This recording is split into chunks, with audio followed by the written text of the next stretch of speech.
अयोध्या दशरथ गद्दी के पीठाधीश्वर महंत बृजमोहन दास जी संत और महात्माओं में इनका नाम काफी प्रचलित है। महंत बृजमोहन दास जी इन दिनों महाराष्ट्र के दौरे पर आए हुए हैं और संतों की पावन भूमि पुणे शहर में पधारे हुए हैं। उन्होंने विश्व राम सामाजिक सेना संगठन के मुख्यालय अंबिका भवन में सदीक्षा भेंट दी। साथ ही संगठन के राष्ट्रीय अध्यक्ष लाल बाबू गुप्ता जी के साथ प्रमुख विषयों और धर्म के प्रचार प्रसार को लेकर चर्चा हुई।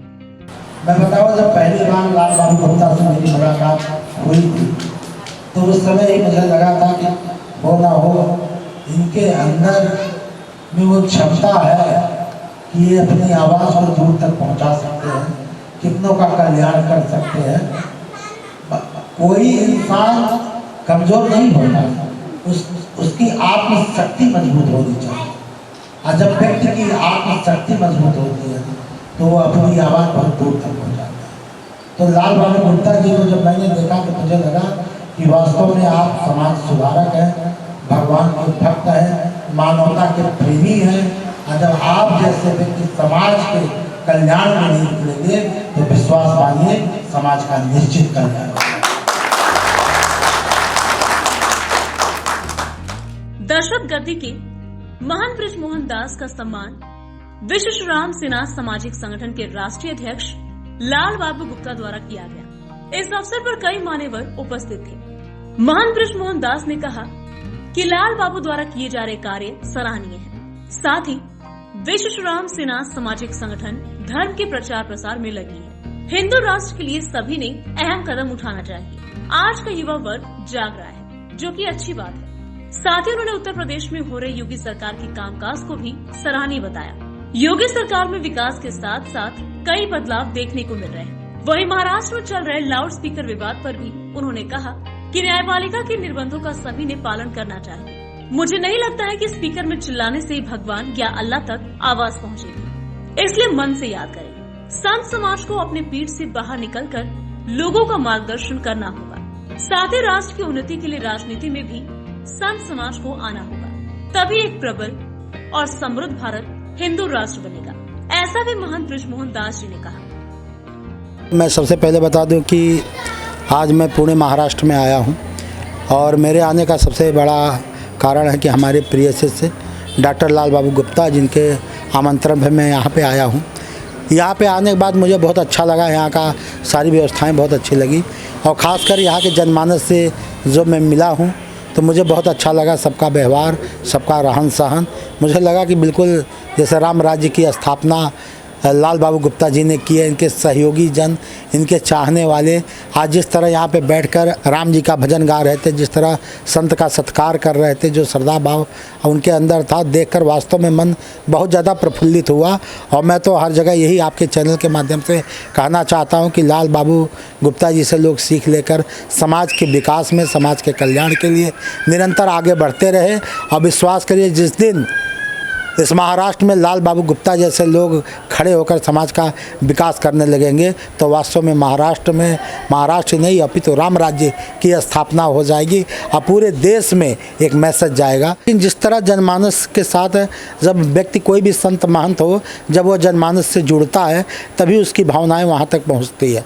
अब मुझे लगता है कि हर संतों को चाहिए अपने मठ मंदिरों से बाहर निकल कर अब पूरे जनमानस, पूरे भारतवर्ष में घूमना चाहिए और सनातन धर्म का प्रसार करना चाहिए, क्योंकि जो दिखता है वही बिकता है।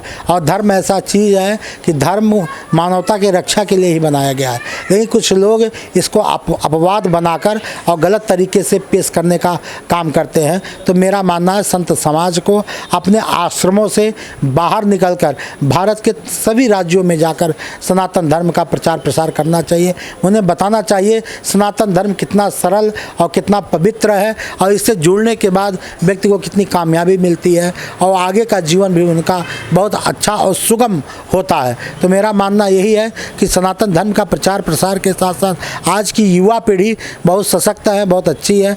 आजकल सोशल मीडिया का ज़माना चल रहा है। अब मुझे नहीं लगता कि कोई युवा पीढ़ी को मूर्ख बना सकता है या उनको बरगला सकता है, क्योंकि हर छोटी बड़ी चीज़ों पे उनका विशेष ध्यान रहता है। और कोई अगर झूठ बोले तो 1 मिनट में युवा पीढ़ी उसको पकड़ लेती है और बताती है कि नहीं, आप यह गलत बोल रहे हैं, तो मुझे लग रहा है सोशल मीडिया ने समाज के कल्याण के लिए, धर्म के प्रचार के लिए बहुत बढ़ चढ़ के आगे आई है और इसका लाभ पूरे आज वर्ल्ड को मिल रहा है। तो ये बहुत अच्छा है। संत आज से नहीं, शुरू से राजनीति में है और संत तो एक आईना है कि जब उसके आने से तो समाज में और ज़्यादा विकास की भावना होगी और ज़्यादा राजनीति के अंदर विकास आएगा और जनता की सेवा होगी। क्योंकि संत जो होता अपना परिवार छोड़ा, अपना घर छोड़ा, उनको आवश्यकता क्या चीज़ का है? उनका आवश्यकता है धर्म का प्रचार करना और अपने देश को मजबूत करना। तो ये मजबूती अगर संत के हाथ में जब सत्ता आएगी तो जिस तरह उत्तर प्रदेश आज योगी जी के नेतृत्व में चमक रहा है, उस तरह पूरे भारत का नेतृत्व चमकेगा और पूरे भारत विश्व गुरु बन जाएगा। देखिए, जनता ने योगी जी के कार्यों को देखा, उन पर विश्वास किया। अभी तक ये पहली ऐसी घटना कि दोबारा कोई वहाँ मुख्यमंत्री लगातार बना, तो योगी जी को जनता ने चुना।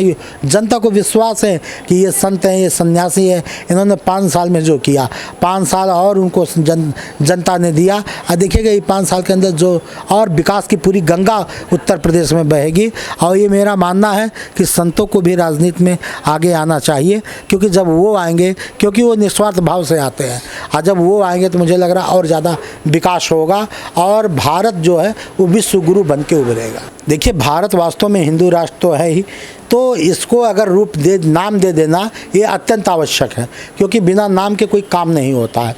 तो मेरा मानना है भारत को वास्तव में जो भारत को हिंदू राष्ट्र बनाना चाहिए और घोषित करना चाहिए। इसके लिए युवा पीढ़ी जुट गई है। हमारे लाल बाबू गुप्ता जैसे युवा सशक्त नेतृत्व जुड़ गया है समाज के प्रति।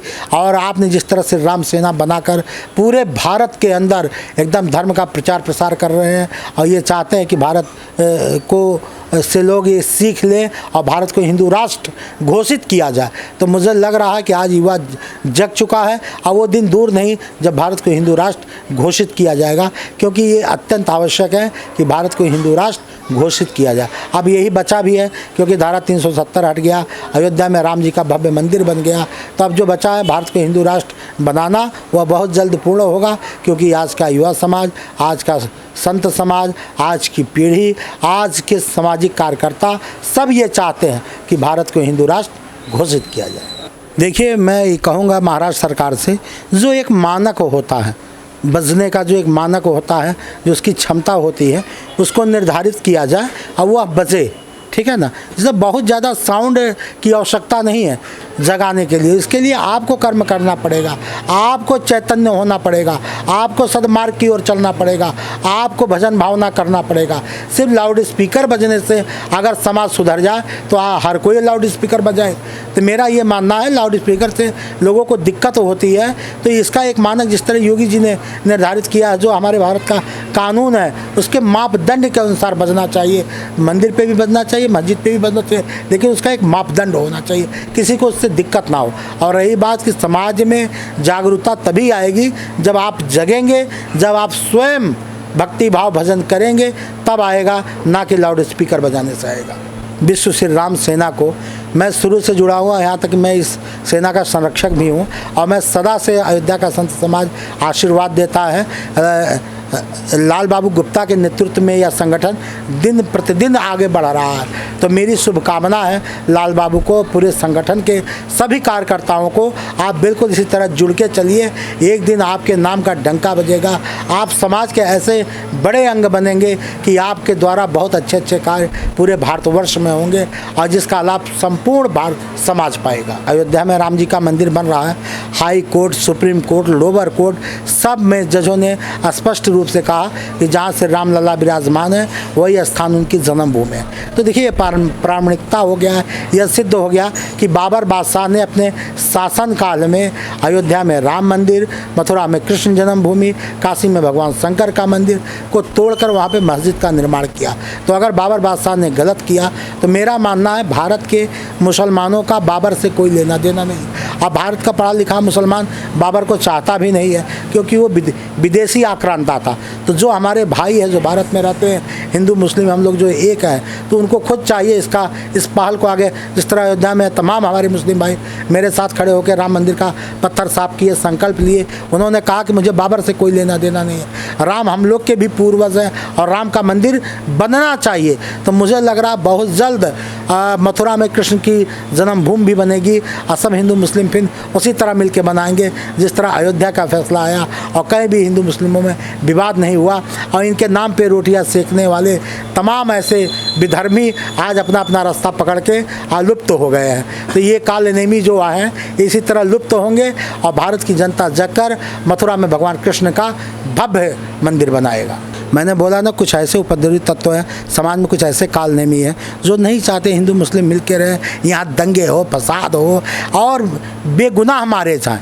वो उनका कृत्य, क्योंकि उनसे उनकी रोटियाँ चलती है। सऊदी अरब, ईरान जा कर मांगते हैं, वहाँ मुसलमानों को मारा जा रहा, उनको सताया जा रहा, अरबों रुपया लाकर और डब करके बैठ जा रहे हैं। तो मेरा मानना है कुछ ऐसे तत्व हैं उनके ऊपर खासकर निगाह रखा जाए और जो समाज है हिंदू मुस्लिम का, पढ़ा लिखा समाज समझ रहा है वो ऐसे कृत्य नहीं, जो कानून है, जो नियम है उसका सब लोग पालन करें और जो नियम लगेगा वो हिंदू के ऊपर लगेगा, वो मुस्लिम के ऊपर लगेगा। अगर लाउड स्पीकर पे पाबंदी जितने मानक हिंदू को दिया जाएगा उतने मुस्लिम को दिया जाएगा। यहाँ सबका साथ सबका विकास हो रहा है, यहाँ की नहीं कि एक के साथ के। ये तो काम अखिलेश यादव की सरकार में होता था कि मुस्लिम लड़कियों को 30,000, हिंदू लड़कियों को कुछ नहीं, कब्रिस्तान की बाउंड्री की जाए और यहाँ तक कि जहाँ घाट बने हैं जो जहाँ हिंदुओं को दाह संस्कार होता है वहाँ ना घेरा जाए। ऐसा नहीं है, यहाँ जो कार्य हो रहा है सबके साथ हो रहा है और सबके पास हो रहा है और सबको मौका दिया जा रहा है। तो मुझे लग रहा है सरकार सबका साथ सबका विकास के कार्य को लेकर चल रही है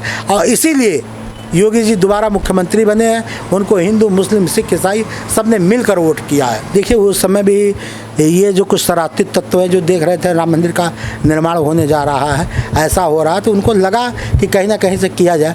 जैसे एक मामला जो उठा था ज़मीन का, विवाद का मामला, जैसे उस ज़मीन का 10 साल पहले सौदा हो जाता है, एग्रीमेंट बनता है, लेकिन 2 करोड़ में, लेकिन जब विवाद हो गया 10 साल लटक गया तो 10 साल बाद उसकी कीमत बढ़ेगी कि नहीं बढ़ेगी?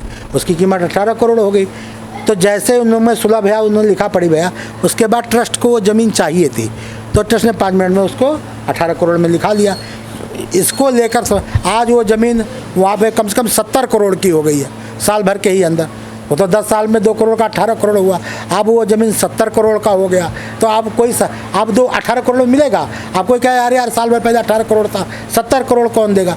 क्योंकि अयोध्या में राम जी का मंदिर बन रहा है, बड़ा सा एयरपोर्ट बन रहा है, वहाँ पे मेडिकल कॉलेज बन रहा है, तमाम विकास के कार्य हो रहे हैं। तो अयोध्या की ज़मीनों के रेट दिन प्रतिदिन बढ़ रहे हैं। तो इसमें कोई विवाद करना, तो उनका यही काम है कि राम जी का जो मंदिर बन रहा है कहीं से इसमें अड़चन लग जाए और उनकी रोटियाँ सेकना चालू हो जाए। लेकिन इतने प्रयासों के बाद मीडिया ने खुल के हर चीज़ों को सामने लाया, रखा और उनको बताया कि सच्चाई क्या है, जनता ने स्वीकार किया, फिर ये कालनेमी अंडरग्राउंड हो गए। Bureau report, V-Sars news, Pune, Maharashtra.